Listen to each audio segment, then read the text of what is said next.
semuanya, aku dan Teh Lutfia mau ngebahas tentang jurnal umum, posting buku besar, dan real balance. Jurnal umum, yaitu jurnal yang digunakan untuk mencatat semua bukti data transaksi keuangan yang ada dari semua transaksi keuangan pada bisnis kamu dalam periode tertentu.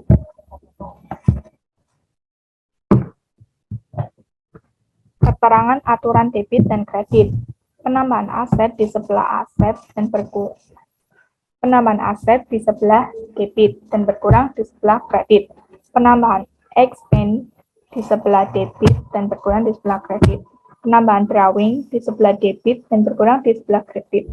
Penambahan kapital di sebelah kredit dan berkurang di sebelah debit. Penambahan revenue di sebelah kredit dan berkurang di sebelah debit. Penambahan liability di sebelah kredit dan berkurang di sebelah debit. Posting buku besar. Posting buku besar merupakan pemindahan akun dari jurnal umum ke jurnal posting. Dalam buku besar, akun-akunnya digolongkan dalam akun real atau real account dan juga nominal account atau akun nominal.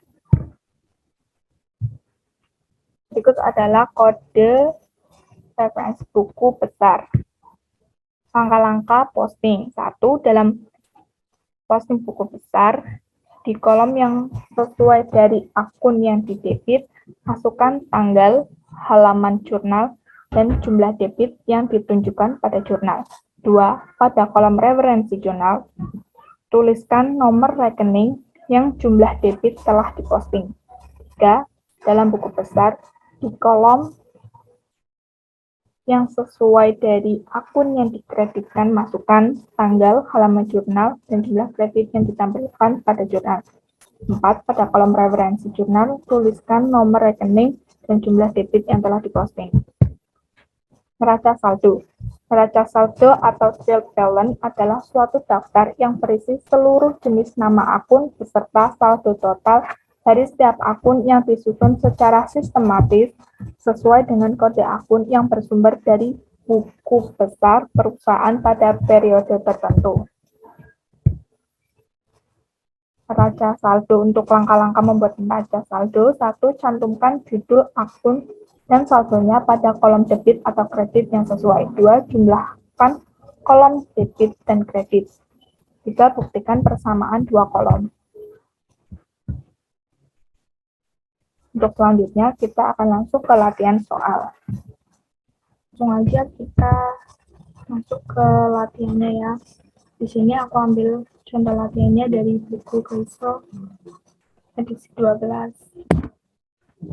Maksud dari soal ini itu, Mr. Bob itu sedang membuat suatu usaha tempat cuci pada 1 September 2017. Dan ini adalah transaksi selama 1 bulan. Langsung aja kita mulai. Di sini ada transaksi pertama yaitu pada tanggal 1 September. Pada tanggal ditulis 1 September. Dijelaskan bahwa Mr. Bob menginvestasikan $20.000 secara cash di bisnisnya. Maka ada penambahan cash. Penambahan cash itu berarti penambahan aset. Penambahan aset berarti maksudnya di debit. Di debit kita tulis $20.000. Lalu investasi itu berarti modal. Penambahan modal berarti kita masukkan di kredit. Masukkan kredit $20.000. Untuk kode dari cash itu 101 dan untuk kapital itu 301. Lanjut ke transaksi kedua yaitu pada tanggal 2 September. Perusahaan Mr. Bob itu membayar $1.000 secara cash untuk sewa toko. Tapi di sini ditulis untuk pengeluaran sewa toko besar 1.000 dan penambahan expense berarti dimasukkan di debit. Lalu karena ini membayar berarti cash-nya berkurang. Karena cash berkurang berarti kita masukkan di kredit. Lanjut ke transaksi ketiga yaitu pada tanggal 3 September. Mr. Bob itu membeli peralatan seperti cuci, pengering dengan harga $25.000. Penambahan equipment berarti penambahan aset, berarti ditaruh di debit. Lalu dijelaskan juga di sini dibayar secara cash $10.000. Berarti di sini terjadi pengurangan cash, berarti ditulisnya di kredit. Di sini ada pembayaran secara not payable $15.000. Not payable berarti itu liability, utang. Penambahan utang berarti masuknya di kredit. Kode dari equipment itu 157, untuk cash 101, dan not payable itu 200. Langsung ke transaksi keempat. Itu pada tanggal 4 September. Dijelaskan bahwa Mr. Bob itu membayar 1.200 untuk asuransi. Asuransi itu masuknya ke aset, berarti penambahan aset masuknya di debit. Di debit ditulis 1.200. Karena dia membayar, berarti cashnya berkurang. Berarti aset berkurang, berarti masuknya di kredit 1.200. Lanjut ke transaksi kelima, yaitu pada tanggal 10 September. Di sini Mr. Bob menerima tagihan dari Daily News untuk pengeluaran iklan. Pengeluaran iklan saat itu kena penambahan pengeluaran, expense-nya bertambah, berarti masuknya di debit. Di debit ditulis 200. Di sini dijelaskan bahwa Mr. Bob ini masih utang. Jadi di sini ditulis account payable. Account payable bertambah, berarti liability-nya bertambah dan ditaruh di kredit, yaitu $200. Lanjut ke transaksi ke-6, yaitu pada tanggal 20 September. Mr. Bob melakukan mengambil uang untuk keperluan pribadinya secara cash. Berarti di sini ditulisnya drawing karena untuk keperluan pribadi. Tambahan drawing berarti masuknya di debit. Di debit kita tulis $700 karena diambil secara cash. Jadi cashnya berkurang. Jadi kita tulis di kredit $700. Lanjut ke transaksi ke-7. Di sini perusahaan sudah mendapatkan penghasilan, tanggal 30 September sudah ada penghasilan dari pelayanan yang dilakukan. Berarti cashnya bertambah. Cash bertambah berarti aset bertambah, berarti dimasukkan ke debit. Lalu karena pendapatannya dari pelayanan, service revenue berarti masuknya ke kredit. Untuk kode dari service revenue yaitu 400, kode dari drawing 306, kode dari account payable 201, kode dari advertising expense 610, kode untuk prepaid insurance 130. Sekian dari aku untuk materi posting buku besar, dan satu akan dijelaskan oleh Teli. Ya. Oke, kita ngelanjutin dari yang udah dibahas sama Niken tadi. Nah, jadi di sini kan ada general journal. Ini sama kayak yang udah dibahas sebelumnya. Cuman aku tulis lagi supaya lebih mudah aja untuk masukin ke general ledger. Nah, jadi kan ini udah dibahas tadi ya. Terus masuk ke sini general ledger. Yang pertama ya kan itu akunnya cash.